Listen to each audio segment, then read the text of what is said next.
How do you do, ladies and gentlemen? Happy Monday to you all. This is Ben Burney, the old maestro, and all the old lads. Well, a new week has rolled around, so we thought we'd roll around, too, and knock off a few tunes for all you guys and gals in the war industries. You folks who are turning out the stuff to win the war, to help Uncle Sam settle the score with our enemies. And what a wonderful job you folks are doing in Uncle Sam's shipyards.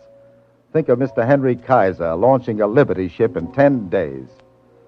By gosh, when you work for him, you have to rush to the keel, rivet and weld as fast as you can, and then duck, or you'll get hit over the head with a champagne bottle. Well, I know you war workers have got the production situation well in hand, but I'd like to tell you how to hang a haymaker on some of the enemies that sometimes try to muscle in on you while you're working. Take a guy like old Joe Jitters. He's one of old Mo Monotony's stooges, you know. When you feel old Joe making you a bit jumpy, try chewing some gum. You'll find the pleasant action of chewing will put those old pests right on the skids, but good. And in these days, when we must make everything last, the long-lasting flavor of Wrigley spearmint gum will be right down your alley. Because, brother and sister, it sure does last. Yowza. And now, if the old lads will put on their eye shades and sleeve protectors, we'll give out with some music. And again, we're saluting the Coast Guard with Semper Paratus. Caesar, one of your best downbeats, dear boy.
Thank you, lads. Thank you. That was swell. Really swell. By gosh, you're swinging like an old union suit on a clothesline.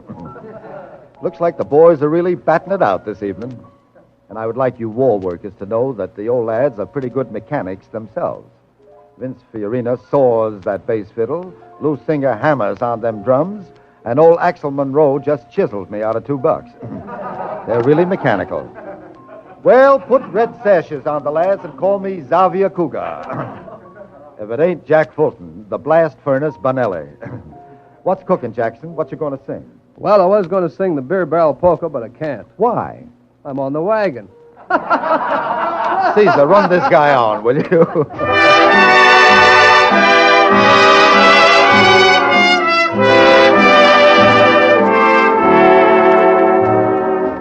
I came here to talk for Joe. He wants me to let you know he can't keep that date with you tonight. I came here to talk for Joe. Gee, that kid sure loves you so. And when he gets the chance, he said he'd ride. That boy has so much courage. I've seen the things he can do, but he never had the courage to tell you how he feels about you. He's got a perfect alibi. He can't be here and in the sky. So I came here to talk for Joe.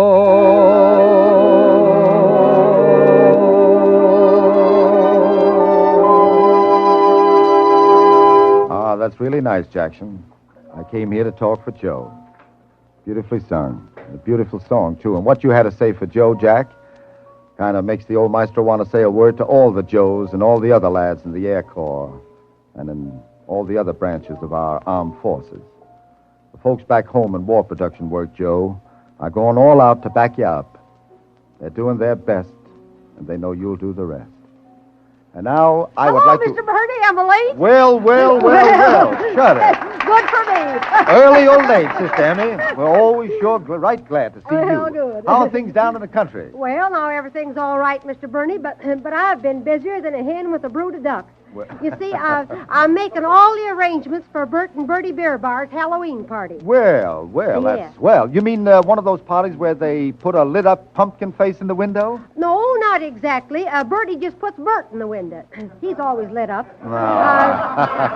Well, now, last year we had a party there, and just as all the folks got there and got sat down in the parlor, why, Bert walks in and he says good night to every one of them. And Bertie says, why, my land. Bert says, what are you saying good night to the folks for? They just got here. Bert says, well, I wanted to say good night to him whilst I still recognized him. Well, Now, that's just the way sounds it is. like Bert's really cooking with sterno. Yes. Tell me, does Bertie drink anything? Yes, anything. Oh, But, that did it. oh, I didn't That mean did it, that. Sister Emmy. What you going to sing today, Well, child? I've got a song here that used to go awful good when we had all day singing and supper on the ground. Don't leave the farm. Well, Caesar, that's your cuey. Yes.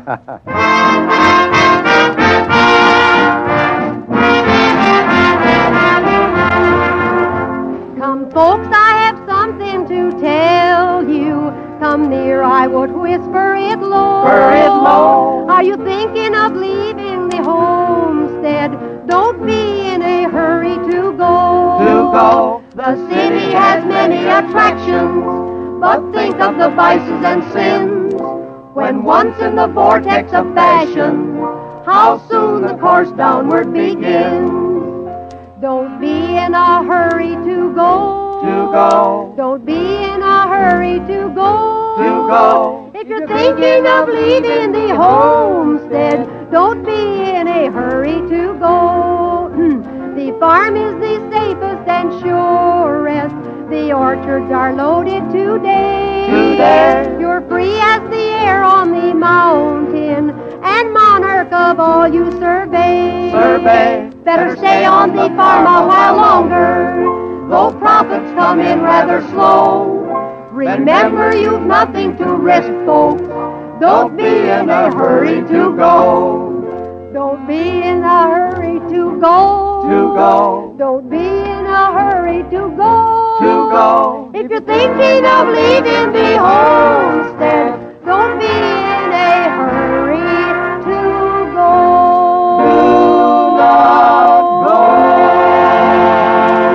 Thank you, Sister Emmy.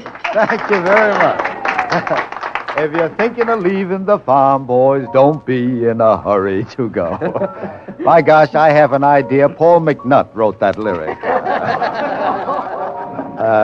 Comes now the King's Jesters, the Riveters Ritz Brothers. You know, the Jesters are very sympathetic fellas. If one guy goes off key, the other two go right along with him. Jesters, what's cooking? A song later, but first the theater. I knew that was coming. The scene is a doctor's office. Curtain! Doctor, when my hands get well, will I be able to play the piano? Why, certainly, my boy. Gosh, that's wonderful. I never could play it before. Back to the trunks, boys. Back to the trunks.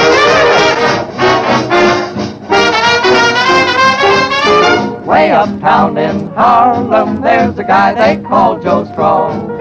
He can't sing a nickel's worth, but he mumbles all day long. It ain't no good, a tune ain't good. It ain't no good unless there's a lick in it. It can't be right, a kiss ain't right. It can't be right unless there's a kick in it. It must be wrong, a donut's wrong. It must be wrong unless there's a hole in it. It ain't no good, a verse ain't good. It ain't no good unless there's a roll in it. It ain't no good, it ain't no good. Just remember, it ain't no good. Now's the time, so I don't mind repeating, for anyone can see the words are class. If you dig the jive, my chops are beaten, and you'll be cooking with gas. It ain't no good, a tub ain't good. It ain't no good if it's got a leak in it. It can't be right, a leg ain't right. It can't be right if it's got a creak in it. It ain't no good. It ain't no good. Just remember, it ain't no good.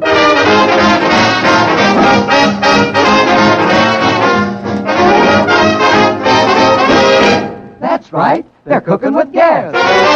It ain't no good, a tub ain't good. It ain't no good if it's got a leak in it. It can't be right, a leg ain't right. It can't be right if it's got a creak in it. It ain't no good, it ain't no good. Just remember, it ain't no good. Ain't no good. Nice going, Jesters. Tain't no good, but the way you sang it was plenty good. Yowza, yowza. Remind me to raise your salaries. They can't hear me. I hope.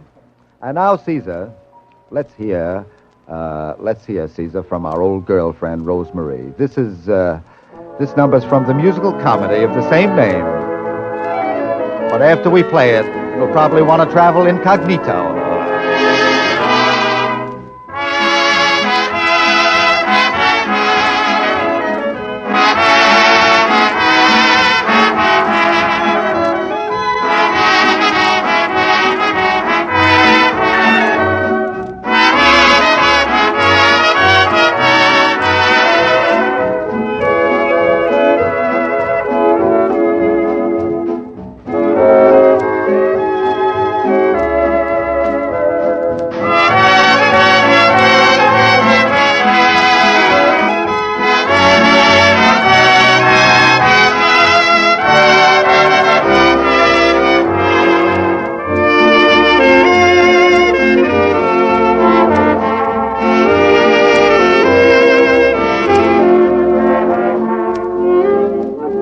Rosemary, it doth break our hearts to take leave of thee, for parting is such sweet sorrow. But the Wrigley Spearmint Gum folks have fixed it so we can meet again on the motto, Dear, dear, Bill Shakespeare Burning.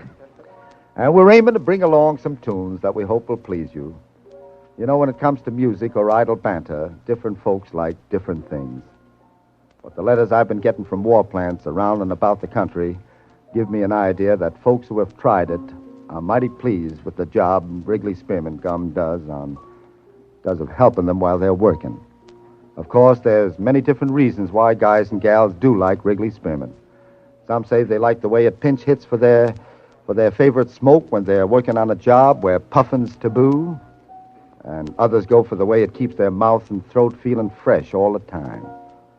But whatever the reasons, they all agree that a package of Wrigley Spearmint Gum is a mighty useful piece of equipment to take on the job.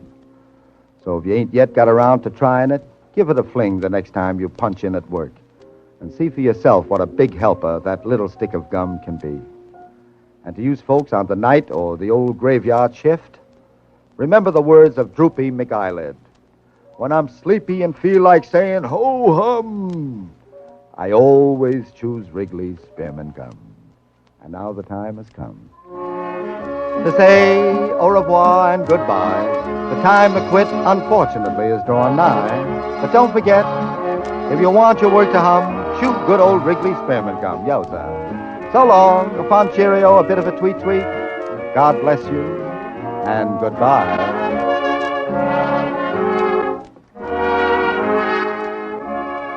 This is the Columbia Broadcasting System.